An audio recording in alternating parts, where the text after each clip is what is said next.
ஏம்மா அதெல்லாம் சொல்லு அப்படிங்கிற மாதிரி கேட்குறா. இவன் உடனே சொல்ல ஆரம்பிக்கிறான், ஏதோ டிவியில் ஷோ நடத்துகிற மாதிரி, உங்களை இன்றைக்கி ஈவினிங் எல்லாரையும் வரவேற்கிறேன், நாங்கள் தான் உங்களோட ஜூச்சி, நான் வந்து இப்போ ஒரு முக்கியமான ஒரு கதை சொல்ல போகிறேன் அப்படிங்கிற மாதிரிலாம் சொல்லிட்டு இருக்கேன். அக்கா டே இது பகல் தான்டா அப்படிங்கிற மாதிரி சொல்கிறா.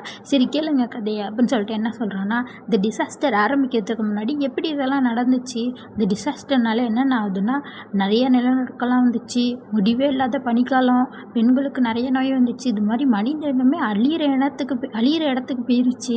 இப்போ நம்மளால் பழசை திருப்பி கொண்டு வர முடியாத நிலைமையில் நம்ம இருக்கோம். அப்படிப்பட்ட இந்த டிசாஸ்டர் ஆரம்பிக்கிறதுக்கு என்ன ரீசனாக இருக்கும் அப்படின்னு சொல்லிட்டு ஒரு 3 தியரி சொல்கிறாங்க. ஃபஸ்ட்டு என்னென்னா எரிக்கல் விழுந்தது, அடுத்து வந்து ஏலியன்ஸ், அடுத்து வந்து ஒரு வார் தியரி அப்படிங்கிற மாதிரி சொல்கிறாங்க. இந்த எரிக்கலை பற்றி என்ன சொல்கிறாங்கன்னா, மக்கள் வந்து அன்றைக்கி வந்து எரிக்கல் வந்து பூமியில் விழுந்ததை பார்த்ததாகவும் நிறைய பேர் இதுக்கு சாட்சி சொல்லியிருக்காங்க. அதனால தான் இந்த உலகம் வந்து இப்படி மாறிப்போச்சு அப்படிங்கிற மாதிரி சொல்கிறாங்க. அடுத்து வந்து ஏலியன்ஸ், இந்த மேன் ஈட் மாதிரி மிருகங்கள்லாம் சுற்றிட்டு இருக்குல்ல, இது எல்லாமே ஸ்பேஸ்லேருந்து வந்தது, இது எல்லாமே ஏலியன்ஸ், இதனால தான் நம்ம உலகமே இப்படி மாறி போயிட்டு அப்படிங்கிற மாதிரி சொல்கிறாங்க. அதோட இந்த ஃபோட்டோவும் அவங்களுக்கு கிடச்சிருக்கு, இது எல்லாருமே பார்த்துருக்காங்க அப்படிங்கிற மாதிரி சொல்கிறான். யாரை காட்டுறான்னா தாசரா ரெக்கையோட இருப்பால அதை தான் காட்டுறான். அக்கா அதை பார்த்துட்டு அது ஒரு பரவாடா அப்படிங்கிற மாதிரி சொல்கிறான். அப்புறம் லாஸ்ட்டாக உள்ளது வார் தியரி. இதில் என்ன சொல்கிறாங்கன்னா, ஜப்பானில் வந்து டெரரிஸ்ட் வந்து ஏதோ ஒரு புது வெப்பனை வச்சு நம்மளை தாக்கியிருக்காங்க, அதனால தான் உலகமே இப்படி மாறி போயிட்டு எல்லா இடமும் இப்படி சேதமாயிட்டு அப்படிங்கிற மாதிரிலாம் இவன் சொல்லிகிட்டு இருக்கான். சொல்லிவிட்டு இதோட உங்களோட கதை முடிஞ்சு அடுத்த கதையில் நம்ம பார்ப்போம், சி யூ டாட்டா அப்படிங்கிற மாதிரி சொல்கிறான். உடனே அக்கா கடுப்பாய் கத்துறா, இது சி யூ டாட்டாவா, நாங்கள் கேட்டதுக்கு பதிலே சொல்லலையாடா, அந்த லோகோ பற்றி சொல்லலாம், நாங்கள் கேட்ட எதையுமே நீ சொல்லலையா அப்படின்னு கத்திக்கிட்டு இருக்கா. உடனே அதுக்கு அவன் சொல்லிகிட்டு இருக்கான், இன்னும் கொஞ்சம் நேரம் நான் பேசியிருந்தா எல்லாம் சொல்லியிருப்பேன் அப்படிங்கிற மாதிரி சொல்கிறான். ஏன்னா அவன் காசு வேணும்னு சொல்லிட்டு இப்படி சொல்கிறான். இதை கேட்டுட்டு அக்கா கத்திட்டு இருக்கா, எனக்கு தெரியுன்ற நீ இப்படி தான் சொல்லுவேன் அப்படின்னு சொல்லிட்டு உடனே தம்பி சொல்கிறேன், சரி சரி விடு கத்தாதக்கா, நான் காசு கொடுக்குறேன்னு சொல்லிட்டு காசு கொடுத்துட்டு அடுத்து வந்து அந்த வால்ட் டவுனை பற்றி கதை சொல்லு அப்படிங்கிற மாதிரி கேட்குறான். அந்த கதையாக சொல்கிறேன், அது வந்து எனக்கே நடந்த கதை. 10 வருஷத்துக்கு முன்னாடி எனக்கு ஒரு 12 வயசாக இருக்கும். அப்போ சுற்றி செவராக இருக்க ஒரு ஸ்கூலில் என்னை போட்டு அடைச்சிட்டாங்க அப்படிங்கிற மாதிரி சொல்கிறான். அப்படியே இங்கே காட்டுறாங்க, சுற்றி செவராக இருக்க இந்த லேபு தான் காட்டுறாங்க. அங்கே வந்து அந்த பார்ட்டி ஹெட் இருக்காங்கள்ல, எல்லோரையும் கூப்பிட்டு ஒரு அர்ஜென்ட்டாக ஒரு மீட்டிங் போட்டிருக்காங்க. அந்த மீட்டிங்கில் வந்து சொல்லிகிட்டு இருக்காங்க, இது மாதிரி அசிஸ்டன்ட் டைரக்டர் பதவிக்கு இந்த சயின்டிஸ்ட்டை தான் வந்து நாங்கள் நியமிச்சிருக்கோம் அப்படின்னு சொல்லிட்டு அந்த லேடி சயின்டிஸ்ட்டை தான் காட்டுறாங்க. அவங்க எழுந்திருக்கிறாங்களா எல்லோரும் பார்த்துட்டு இருக்காங்க. அப்போ தான் வந்து இந்த பார்ட்டி சொல்கிறாங்க, இது மாதிரி இவங்களால் இனிமேல் லெவல் 4 அக்சஸ் பண்ண முடியும், அந்த ரைட்ஸையும் இவங்களுக்கு கொடுக்குறோம் அப்படிங்கிற மாதிரி சொல்கிறாங்க. உடனே அந்த டாக்டருக்கும் வந்துடுது, இதுக்கு இவங்களுக்கு இந்த பதவியை கொடுத்தீங்க அப்படிங்கிற மாதிரி கேட்குறான். உடனே அந்த பார்ட்டி சொல்கிறாங்க, நான் இவங்கள மட்டும் தான் நம்புகிறேன் அப்படிங்கிற மாதிரி சொல்லிடுறாங்க. உடனே அந்த டாக்டரும் கோச்சிக்கிட்டு உட்காந்துடுறாரு. அங்கே இருக்கவங்களாம் பேசிகிட்டு இருக்காங்க, இந்த டாக்டர் தான் அடுத்து வந்து ஃப்யூச்சர் டைரக்டர் ஆக வேண்டியது தெரியுமா, இப்படி பண்ணிட்டாங்களே அப்படிங்கிற மாதிரி பேசிகிட்டு இருக்காங்க. இங்கே கட்டுறாங்க, அந்த ஜியோச்சி வந்து அக்காட்டையும் தம்பிட்டையும் காசு சொல்லிகிட்டு இருக்கான்.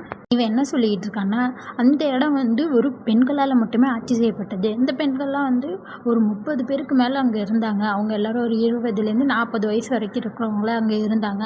அங்கே வந்து அவங்க ஸ்கூல் தான் அவங்களோட ராஜ்யமே, அதை சுற்றி வந்து அடைச்சி வச்சுருப்பாங்களாம். அங்கே தப்பி தவறி ஏதாச்சும் ஒரு மேன் வந்து அங்கே போயிட்டான்னா அவ்வளோதான், அவனை கொண்டேறுவாங்களாம். இதில் அந்த மேன் வந்து அழகாக இருக்கான், ஹெல்த்தியாக இருந்தான்னா அவனை வந்து ப்ரீடிங் பிக்காக யூஸ் பண்ணிகிட்டு இருக்காங்க, அதாவது குழந்தை பட்டை மட்டும் யூஸ் பண்ணிப்பாங்களாம். அது மாதிரி தான் ஒரு நாள் இவன் மாட்டிக்கிட்டானா, இவனை வந்து பிடிச்சிட்டு போய் ப்ரீடிங் பிக்காகவே வச்சுருந்துருக்காங்க. இது மாதிரி இவங்களுக்கு குழந்தை பெற்று தரது மட்டும்தானே இவங்க வேலை. அப்போ ஒரு தடவை இவனோட டேன் வந்துச்சான். அப்போ 2 பொண்ணுங்க வந்து இவன்கிட்ட கேட்டிருக்காங்க. அதே மாதிரி இவனும் வந்து இவனால் ஒருத்தவங்க மட்டும் அதில் ப்ரெக்னென்ட் ஆகிருக்காங்க. அவங்களுக்கு வந்து அதில் பிறக்கிறது பொண்ணாக இருந்தால் அவங்க வந்து மனுஷங்களாக வளர்ப்பாங்களாம், அதாவது லேடிஸே அவங்களே வச்சு வளர்ப்பாங்க. இதே அது பையனாக பிறந்துருச்சுன்னா அவ்வளோதான், அவனையும் ப்ரீடிங் பிக் இனத்தோட அந்த ஆண்கள்கிட்டே கொடுத்து வளர்க்க சொல்லிடுவாங்க. அது மாதிரி தான் ஆயிடுமா. ஆனால் இவனுக்கு பிறந்ததோ ஒரு பையன்.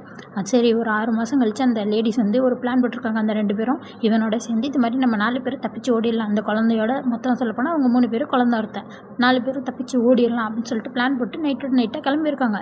ஆனால் அவங்க ஓடுறப்ப அந்த லேடிஸ்க்கு அங்குக்கு தெரிஞ்சு இவங்க எல்லாரையும் அடிச்சிட்டாங்க.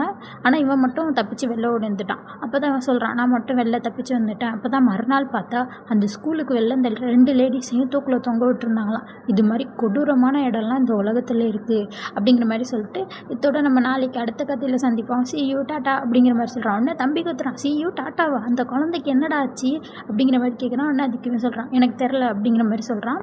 உடனே தம்பி அந்த அக்காட்ட கேட்டுறான், அக்கா நீ யாருன்னா அந்த குழந்தை உயிரோடு இருக்கா இல்லையான்னு போய் பார்ப்பில்ல அப்படிங்கிற மாதிரி கேட்குறான். உடனே அக்கா சொல்கிறான், முதல்ல இந்த கதை உண்மையானே தெரில அப்படின்னு சொல்லிட்டு அப்போ தான் அதுக்கு முன்னாடியே வந்து ஒரு டேட்டு கட்டியிருப்பான். நான் வந்து அந்த லேடிஸ்கிட்ட வந்து ப்ரீடிங் பிக்காக 10 வருஷமாக இருந்தேன், என்னோட நம்பர் வந்து 11 அப்படின்னு சொல்லிட்டு கையில் கட்டியிருப்பான். உடனே அக்கா போயிட்டு அதை பிடிச்சி துணியை வச்சு அழிக்கிறான்.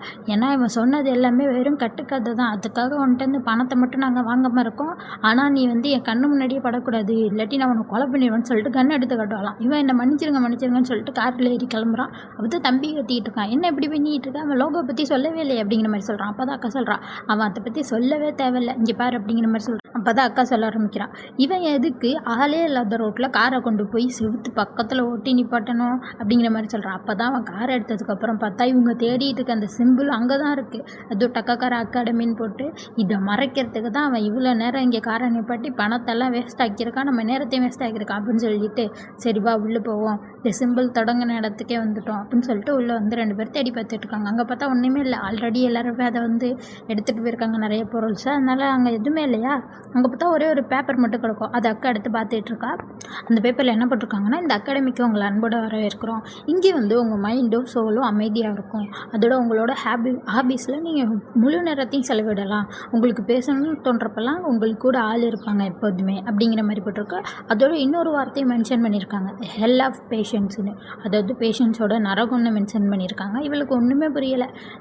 இந்த டிசாஸ்டருக்கு முன்னாடி உலகம் எப்படி இருந்துச்சுன்னு எனக்கு எந்த ஐடியாவுமே இல்லை, அப்போல்லாம் குடும்பமும் வீடும் இருந்தும் இது மாதிரி ஆர்ஃபனேஜ் மாதிரி இடத்துலலாம் வந்து சேர்ந்துருக்காங்களே அப்படின்னு இந்த இடத்த பற்றி ஒன்றுமே புரியாமல் அக்கா பட்டு யோசிச்சுட்டு இருக்கா. அப்போ தான் தம்பி கூப்பிட்றான், இங்கே வந்து பாரு அப்படின்னு சொல்லிட்டு அங்கே போய் பார்த்தா ரூமில் வந்து இன்னொரு சிம்பிள் அரைஞ்சிருக்காங்க. பார்த்தா இவங்க தேடுற அந்த லோகோ இருக்குல்ல, பேட் லோகோ, அதே மாதிரி அனதர் வெர்ஷன் மாதிரி இருக்குது. என்னடா இது இன்னொரு வெர்ஷன் மாதிரி இருக்குது அப்படின்னு சொல்லிட்டு அதை பார்த்துட்டு இருக்காங்க. அப்போ தான் தம்பி சொல்லிட்டு இருக்கான், ஒருவேளை நான் தேடுற ஹெவன் வந்து இந்த இடம் இல்லை போல், ஏன்னா இந்த இடத்த பார்க்க ஹெவன் மாதிரியும் இல்லை, என்ன மாதிரி இங்கே யாரும் இல்லை, ஏன்னா இவனை மாதிரி ஒருத்தரை தேடி இவன் வந்து மருந்து போட்டு விடணும்னு சொல்லியிருந்தாங்களே, ஏதோ ஒரு மருந்து, அதுக்கு தானே வந்திருப்பான், அது மாதிரி யாருமே இங்கே இல்லை, நம்ம வந்து தப்பான இடத்துல தேடிட்டு இருக்கோம் அப்படிங்கிற மாதிரி எனக்கு நம்பிக்கை இல்லை அப்படிங்கிற மாதிரிலாம் மாறி சொல்லிகிட்டு இருக்கான். உடனே அக்கா வந்து அந்த பேப்பரை கொடுத்துட்டு சொல்லிக்கிட்டு இருக்கா, இது வந்து ஒரு ஆர்ஃபனேஜ் மாதிரி இந்த இடம் வந்து, இதில் உலகத்தை வந்து அவங்க என்ன சொல்கிறாங்கன்னா ஹெல் ஆஃப் பேஷன்ஸ், அதாவது பேஷன்ஸோட நரகம்னு சொல்லிட்டு உலகத்தை சொல்கிறாங்க.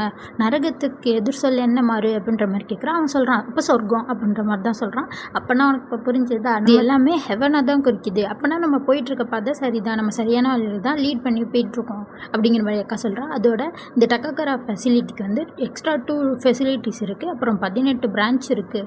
அதில் எனக்கு இந்த 2 இடம் மட்டும் ரொம்ப சந்தேகமாக இருக்குது, அதை தான் நம்ம போய் அடுத்து விசாரிக்கணும் அப்படின்ற மாதிரி சொல்கிறான். என்னென்னா நாராங்கிற ஒரு இடமும் இபராக்கிங்கிற ஒரு இடம் தான் எனக்கு சந்தேகமாக இருக்குது அப்படிங்கிற மாதிரி அக்கா சொல்கிறா. தம்பி பார்த்துட்டு சரி நைட்டு இங்கேயே தூங்குவோம் அப்படிங்கிற மாதிரி கேட்குறான். அக்கா சொல்கிறான், இந்த இடமா பார்க்க எனக்கு கொஞ்சம் கொடூரமாக தெரியுது, வேணா நம்ம இங்கே இருக்கேன்னா வேற எங்கேயாச்சும் போகலான்னு சொல்லிட்டு அங்கேருந்து கிளம்புறாங்க. அடுத்து இங்கே லேபை தான் கட்டுறாங்க. இங்கே தான் அந்த மீட்டிங் போயிட்டுருக்கா. அப்போ தான் அந்த ஹெட் பார்ட்டி சொல்கிறாங்க, இப்போ தான் நம்ம வந்து மெயின் டாப்பிக்கே சொல்ல போகிறோம் அப்படின்னு சொல்லிட்டு டோக்கியோ ப்ரெக்னெண்ட்டாக இருக்கான்னு சொல்கிறாங்க. ஏன்னா டோக்கியோ கொண்டாவும் பொண்ணாக இருந்தாங்கல்ல, அதனால தான் இப்படி ஆயிருக்கு. அதை தான் அந்த சயின்டிஸ்ட் லேடியும் பார்த்துட்டு இருந்திருப்பாங்க டோக்கியோவே. இப்போ சொல்கிறாங்களா, அவ்வளோதான் அங்கே இருக்கவங்க எல்லாருமே அதிர்ச்சி ஆயிடுறாங்க, என்ன வயசாகுது, ஐயோ அப்பா யார் அப்போனா அப்படின்னு சொல்லிட்டு எல்லோரும் கத்திக்கிட்டு இருக்காங்க. பாட்டி சொல்கிறாங்க, அதை பற்றி நாங்கள் விசாரிச்சுக்கிட்டு இருக்கோம், இன்னும் தெரில அப்படிங்கிற மாதிரி சொல்கிறாங்க. அதோட அந்த பசங்களுக்கு நாங்கள் இதை பற்றிலாம் சொல்லியே கொடுத்ததில்ல, ஆனால் இப்படி நடந்துருச்சு, இப்போ நம்ம டக்காக்கரா அகாடமியே பெரிய பிரச்சனையில் இருக்குது அப்படிங்கிற மாதிரி சொல்கிறாங்க. இப்போ தெரியுது அந்த டக்காக்கரா அகாடமி இதைத்தான் வந்து அக்கா தம்பியும் விசாரிச்சுட்டு இருக்காங்க. போக போக தான் என்ன நடக்குது, என்ன போயிட்டுருக்குன்ற உண்மையெல்லாம் தெரியும். அடுத்த எபிசோட் பார்க்கணுன்னா மறக்காம சேனலை சப்ஸ்கிரைப் பண்ணிக்கோங்க. பை.